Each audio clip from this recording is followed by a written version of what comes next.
Ay geçti seni görmedim. Ne diyeyim aşkım anneme katsan var.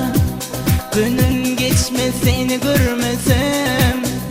Yüreğimde seni baracağım. Geç ay geçti seni görmedim. Ne diyeyim aşkım anneme katsan var. Günün geçmez seni görmesem. Yüreğim bahar güller açan vakti sevgimedim gülen vakti sen yine görünmedin kalbim sana karıştı aynadıp sellerimi sen nedik menden kaçtın sen bana dolunmadın görüp suratıma ne dedim kalmayın geçer yerim her günüm seni küsep tanımaktır yan dolanmana odun ne dedim görüp suratımı ne dedim kalmayıp geçir yerim her günüm seni küsep tanımaktır yan dolanmana odun ne dedim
seni küsep tanımaktır yan dolanmana odun ne dedim görüp suratımı ne dedim kalmayıp geçir yerim her günüm seni küsep tanımaktır yan dolanmana odun ne dedim